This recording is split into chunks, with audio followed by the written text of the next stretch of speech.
توہین رسالت کا مسئلہ نبی صلی اللہ علیہ وسلم کے دور میں توہین رسالت کے مرتکب کو قتل بھی کیا گیا ہے اور معاف بھی کیا گیا. دونوں واقعات ہمیں ملتے ہیں. بعض دفعہ آپ نے کسی مصلحت سے چھوڑ دیا, بعض دفعہ قتل کر دیا. دونوں واقعات ہمیں ملتے ہیں. بعض دفعہ یہ ہوا کہ قتل کا آرڈر دیا لیکن اس نے معافی مانگ لی تو آپ نے اس کو چھوڑ دیا. ہر طرح کے واقعات ہمیں ملتے ہیں. اور جذباتیت کو بہت زیادہ فروغ دیا جا رہا ہے. ہم تھوڑا پیچھے جاتے ہیں. جنید جمشید کی زبان سے ایک لفظ نکل گیا تھا, غلطی ہو گئی تھی اس سے. حضرت عائشہ کے بارے میں کچھ کلمات اس نے ایسے کہے جو میں سمجھتا ہوں غیر شرعی بھی نہیں تھے, نہ اس میں کوئی گستاخی کا پہلو تھا, لیکن اگر کوئی گستاخی نکالنا چاہتا تو نکال سکتا تھا. اس کے ساتھ جو حشر ہوا وہ ساری دنیا کے سامنے. میری اس وقت جنید جمشید سے ملاقات نہیں تھی, لیکن ان کے ریلیٹیو مجھ سے ملے تھے. انہوں نے بتایا تھا کہ جنید جمشید اتنی ٹینشن میں ہے کہ آپ کی سوچ ہوگی. تو ذرا سا میری امی عائشہ کے بارے میں کچھ ایسی بات ہو گئی جو یوں کہہ دیتا تو زیادہ اچھی تھی, یوں کہہ دینا تھوڑا سا نامناسب. زبان ہے انسان کی. وہ میں نے بیان بھی جنید جمشید کا سنا تھا, اس میں کہیں توہین کا, امی عائشہ کی توہین کا کوئی پہلو نہیں تھا, لیکن اس سے یہ نکالا گیا کہ اس نے امی عائشہ کی توہین کی ہے. پھر نبی کی بیوی کی توہین نبی کی توہین ہے, تو یہ گستاخ صحابیہ بھی ہے اور گستاخ رسول بھی ہے. اور جذباتی لوگوں نے ایئرپورٹ پہ اس کو مارا بھی, پیٹا بھی. جس پہ گزرتی ہے نا وہ جانتا ہے کہ, اور خاص طور پہ ایک آدمی جو عزت دار ہو معاشرے میں, مشہور ایک سیلیبریٹی ہو, اس طرح سے اس کو ایئرپورٹ پہ مارا کوٹا گیا ہے. جنید جمشید نے معافی کا اعلان کر دیا, مجھے کسی سے کوئی انتقام لینا نہیں ہے, میں نے پیغام پہنچوانے کی کوشش کی, پتہ نہیں وہ پیغام پہنچا نہیں پہنچا. بیان بھی کیا کہ معافی بنتی نہیں ہے, جن لوگوں نے مارا ہے ان کے خلاف قانونی کارروائی ہونی چاہیے. ہم جنید جمشید کی ذات کو نہیں دیکھ رہے تھے, ہم یہ دیکھ رہے تھے کہ اس جذباتی پن کو اگر کنٹرول نہ کیا گیا نا تو یہ معاملہ کم نہیں ہوگا, یہ آگے بڑھے گا. کیونکہ ہمارے ملک میں ان پڑھ لوگوں کی تعداد پڑھے لکھے لوگوں سے بہت زیادہ ہے, تھوڑی زیادہ نہیں ہے, بہت سے بھی زیادہ ہے. سینس لیس لوگ معذرت کے ساتھ زیادہ ہیں, سینس والے لوگ کم ہیں. مذہب پر عمل تو سوال ہی پیدا نہیں ہوتا نا. مذہب پر عمل تو جتنے لوگ کر رہے ہیں وہ تو آپ کو پتہ ہے. مذہب کے نام پہ مارنا کوٹنا, مذہب کے نام پہ کسی کو ٹھوک دینا پکڑ کے, یہ جنت جانے کا بہترین راستہ ہے. یہ اس وقت بھی میں نے یہ بیان کیا تھا, اس وقت بھی میں نے دوست احباب کو کہا تھا کہ بھائی یہ چیز روکنے کی ضرورت ہے, لیکن افسوس کے ساتھ کہنا پڑتا ہے کہ شاید اس وقت اتنے بھرپور طریقے سے اس پہ آواز اٹھائی نہیں گئی. جنید جمشید کی شخصیت کو تو ہدف بنایا گیا کہ وہ اس کو غلط مارا ہے, اس فلسفے کی تردید نہیں ہوئی. بات آ رہی ہے سمجھ میں؟ بھائی ایک شخص کی ذات کو کیوں دیکھ رہے ہو؟ کل کسی اور کی زبان سے بھی الفاظ نکل سکتے ہیں ایسے. ڈاکٹر ذاکر نائک کی زبان سے ایک لفظ نکلیا کہ نبی صلی اللہ علیہ وسلم کے بارے میں مردہ ہیں یا اس طرح کے کوئی لفظ, اس پہ جو ایشو کھڑا کیا. یہ نہیں دیکھ رہے کہ ایک آدمی ہزاروں لوگوں کے اسلام میں داخلے کا سبب بن رہا ہے, وہ نبی کے مشن کی تکمیل کر رہا ہے, مگر زبان کی جو غلطیاں ہیں ان کو پکڑا جا رہا ہے. سرگودا میں بے نظیر صاحبہ جب وہ اپنے دور میں وہ آئیں بیان کر رہی تھیں تو انہوں نے بیان کے دوران اذان ہونے لگی, تو اردو ان کی اتنی اچھی نہیں ہے, انہوں نے کہا اذان بج رہا ہے آپ لوگ خاموش ہو جائیں.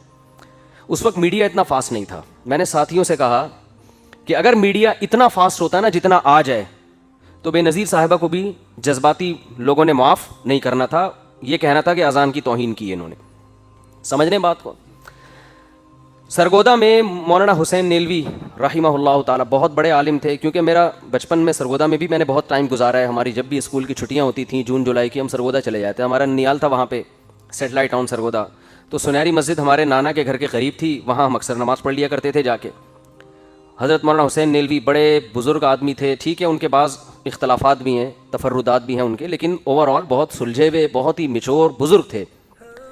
انہوں نے کوئی کتاب لکھی, اس میں ایسا لفظ لکھ دیا, انسان لکھتا ہے لمبی لمبی کتابیں, اس لفظ کو بنیاد بنا کے ان کے خلاف عدالت میں کیس کیا گیا کہ انہوں نے حضرت حسین یا حضرت حسن ان کی توہین کی. حالانکہ وہ توہین بنتی نہیں تھی, لیکن کوئی کشید کرنا چاہتا نا اس سے توہین, کوئی نکالنا چاہتا تو نکال بھی سکتا تھا.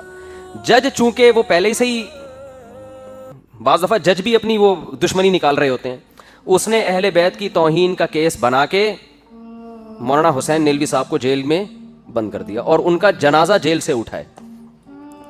اب آپ بتاؤ کس قدر بدبختی کی بات ہے, ایک آدمی جو ساری زندگی اہل بیت کا دفاع کرتا رہا, نبی کی حدیثوں کا دفاع کرتا رہا, اسلام کی ترویج کا ذریعہ بنا, انتہائی تھوڑی تنخواہ میں, دیوبند سے فارغ تھے وہ, ہمارے شیخ حضرت مفتی رشید احمد صاحب رحمہ اللہ تعالیٰ کے کلاس فیلو تھے, اور مفتی رشید احمد صاحب کہا کرتے تھے ان کے بارے میں یہ شخص پیدائشی شریف معلوم ہوتا ہے, یعنی مزاج میں شرافت نہیں ہوتی, نرم خو نرم مزاج اور علم کے سمندر تھے وہ, فقہی بصیرت ہر لحاظ سے, اور پرہیزگار. اتنی تھوڑی تنخواہ میں اتنے بڑے عالم نے ایک سرگودا کی ایک چھوٹی سی مسجد میں امامت کر رہے تھے, کوئی دنیا کی محبت نہیں. ذرا سے قلم کے کو بنیاد بنا کے اہل بیت کا گستاخ قرار دے کے ان کو کہاں لے گئے؟ جیل, اور جنازہ جیل سے اٹھا ان کا. تو میں جب 8ویں کلاس میں پڑھا کرتا تھا, کیونکہ میں تو یہ سب چیزیں بہت عرصے سے دیکھ رہا ہوں نا, اس وقت سے میں یہ کہہ رہا تھا کہ مذہبی حلقے کو بھرپور آواز اٹھانی چاہیے کہ اس مسئلے کو واضح کریں کہ قتل کرے گا کون. نمبر 2, گستاخی کی ڈیفینیشن کیا ہے؟ سمجھ میں آ رہی ہے بات کہ نہیں آ رہی؟ گستاخی کی ڈیفینیشن کیا ہے؟ گستاخی کی ڈیفینیشن میں اور آپ نہیں کریں گے, یہ لاء میں لکھی بھی ہونی چاہیے, قانون میں لکھی بھی ہونی چاہیے, لوگوں کو پتا ہونا چاہیے کہ گستاخی کا مطلب کیا ہے, اور پھر اس کی بھی مزید کچھ تفصیلات ہو جو میں انشاءاللہ بھی آپ کو بتاتا ہوں. میں جب 8ویں کلاس میں پڑھا کرتا تھا, ایک واقعہ ہمارے سامنے آیا کہ کہیں سیرت کانفرنس ہو رہی تھی, اس سیرت کا پوسٹر کسی نے کسی کے گھر پہ لگا دیا, گھر کی دیوار پہ. نیچے نالا بہ رہا, دیہاتوں میں ایسا ہوتا ہے نا, نالے بہ رہے ہوتے ہیں گندے پانی کے. یہ صاحب جب گھر سے باہر نکلے, انہوں نے کہا یار یہ میرے گھر کے باہر پوسٹر کیوں لگا ہوا ہے؟ انہوں نے پوسٹر پھاڑ دیا, پوسٹر پہ نبی کا نام لکھا ہوا ہے, وہ کاغذ گر گیا نالی میں. اس بندے کی قطعاً نبی صلی اللہ علیہ وسلم کے نام مبارک, نام مقدس کو نالی کی نظر کرنا نہیں تھا. وہ پوسٹر کو دیکھ رہا ہے کہ یار میرے گھر کی دیوار کیا ہو رہی ہے, خراب ہو رہی ہے. لوگوں نے کیا کیا جی, گستاخ رسول کے کیس میں محترم کو عمر قید کی سزا میں اندر کر دی. 47% اس کیس میں جو لوگ اندر ہوئے ہوئے ہیں نا, وہ مسلمان ہیں جو عاشق رسول ہیں. سمجھ میں آ رہی ہے بات؟ جن پہ گستاخ رسول کا الزام لگائے اور اس الزام کی بیس پہ وہ کہاں ہیں؟ جیل کی کوٹریوں میں ٹائم گزار رہے ہیں, جس میں علماء بھی ہیں, جس میں عاشق رسول بھی ہیں, جو حاشا وکلا کبھی سوچ بھی نہیں سکتے کہ ہم نبی کی گستاخی کریں گے. لیکن جس نے اپنی ٹھڑک پوری کرنی ہوتی ہے, کسی سے دشمنی نکالنی ہوتی ہے, کسی بھی بات کو بنیاد بنا کے وہ گستاخ رسول کا فتویٰ لگا کے کیا کر دیتا ہے. تو اس لیے جذباتیت کو ختم کرنے کی ضرورت ہے. اصولی بات یہی ہے کہ اگر کوئی گستاخی کرتا ہے تو واضح لفظوں میں ہونی چاہیے, اس کے بعد اس کے خلاف تھانے میں FIR کٹنی چاہیے. جج کو پورا رائٹ ہے وہ یہ تحقیق کرے کہ گستاخی ہوئی بھی ہے کہ نہیں ہوئی ہے. جج کو یہ حق ہونا چاہیے کہ چاہے تو وہ سزا دے, اور چاہے اگر وہ یہ سمجھتا ہے کہ یہ بندہ نشے میں تھا, یا اس کو گستاخی پہ اکسایا گیا ہے, ٹارچر کیا گیا ہے, یا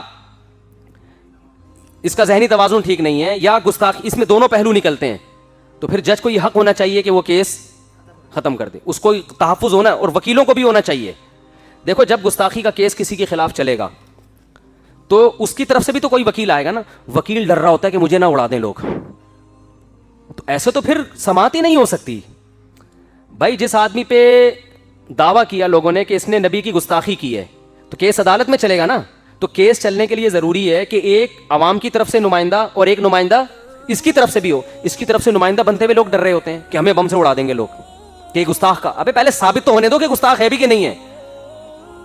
تو اس لیے اللہ کا واسطہ کچھ جذباتی پن کو ختم کریں, اور یہ جو نعرے اور جذباتی تقریریں, اس سے قوم کو کوئی فائدہ ہونے والا نہیں ہے. اپنے اندر کچھ تحمل پیدا کریں. نبی کی سیرت ہمارے سامنے, وہ پیشاب کر رہے ہیں, آپ صلی اللہ علیہ وسلم ان کو بلا کے محبت سے سمجھایا. تو زبان سے کیا لفظ کوئی نکال رہا ہے, غلطی سے نکلا ہے, جان کے نکلا ہے تو اس کا صحیح مطلب بھی ہو سکتا ہے, غلط مطلب بھی ہو سکتا ہے. یہ ساری تفصیل کے بعد جا کے فیصلہ کیا جائے گا, اور یہ فیصلہ آپ نہیں کریں گے. یہ کون فیصلہ کرے گا؟ یہ جج فیصلہ کرے گا. دو چیزوں کا بہت زیادہ خیال کرنا ضروری ہے. نمبر 1, توہین رسالت کے کیس میں اس بات کی وضاحت ضروری ہے کہ توہین کی ڈیفینیشن ہے کیا, اور وہ کیا ڈیفینیشن ہے. نمبر 1, جس نے توہین کی ہے, پہلی بات اس کو توہین پہ اکسایا نہ گیا ہو. آپ کسی ہندو کے سامنے کھڑے ہو کر بول رہے ہو تمہارا مذہب ایسا, تمہارا بھگوان ایسا, تمہارا ایسا, تمہارا ایسا, اس کو آپ نے جوش دلا کے نا, جب وہ طیش میں آیا, غصے میں آیا, تو اسے کہا تمہارا اللہ ایسا. تو غلطی ہندو کی ہے یا آپ کی ہے؟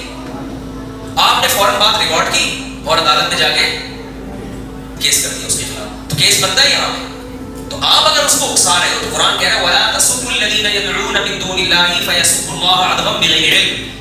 ان کے معبودوں کو گالیاں مت دو, کیونکہ اگر تم دو گے تو یہ بھی تمہارے خداؤں کو, تمہارے جو سچے خدا کو گالیاں دیں گے, تو آپ خود بھی تو اس کا ذریعہ بن رہے ہیں. دوسری بات یہ کہ توہین اتنی واضح ہو, کیونکہ اس کی سزا جب ملک کے آئین میں قتل ہے تو قتل ایک بہت بڑی سزا ہے.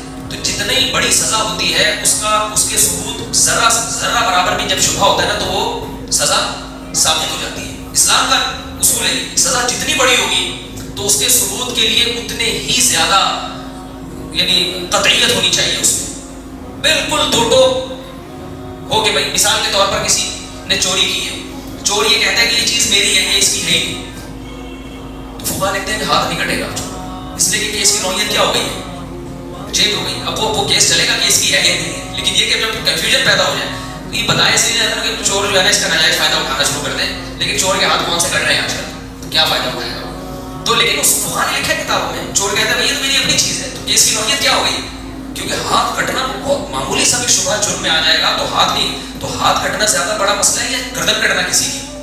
تو گردن کاٹنے کے لیے ثبوت بہت مضبوط ثبوت چاہیے، تو اس میں یہ ہے کہ اتنی واضح لفظوں میں گستاخی ہو کہ اس میں گستاخی کے علاوہ کوئی اور پہلو نکلتا نہ ہو، اس کو آپ نے اکسایا بھی نہیں ہو گستاخی میں، کوئی اور پہلو نکلتا نہ ہو اس میں۔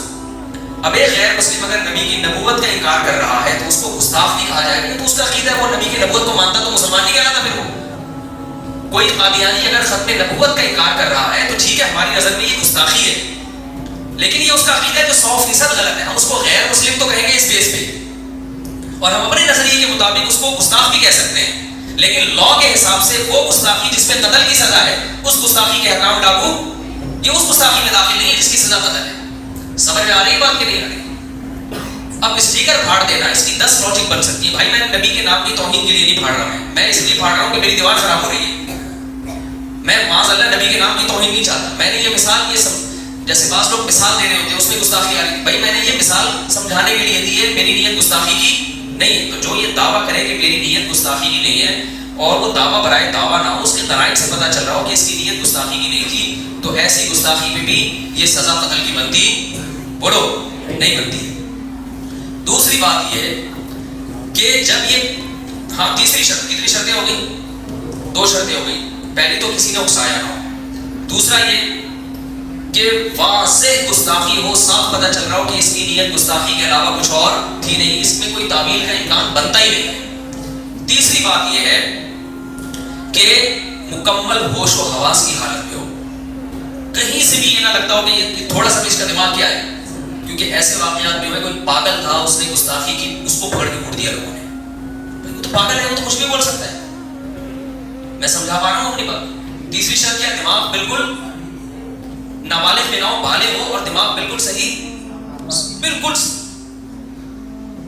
تو یہ کم سے کم 3 شرطیں، اور چوتھی شرط یہ ہے کہ یہ جج فیصلہ کرے گا، یہ بھی ایک ہے، تو یہ الگ سے شرط نہیں، ان 3 شرطوں کا فیصلہ عوام نہیں کرے گی، کون فیصلہ کرے گا؟ یہ جج فیصلہ کرے گا۔ اب جج کرپٹ ہے، 2 نمبر ہے، 1 نمبر ہے، یہ میرے اور آپ کا ہیڈ نہیں ہے، وہ اللہ اس سے قیامت کے دن پوچھ لے۔ تو آپ قانون ہاتھ میں لینے کی کوشش نہ کریں، اس کے سائیڈ ایفیکٹ بہت زیادہ نہیں ہیں، انتہائی خطرناک ہیں۔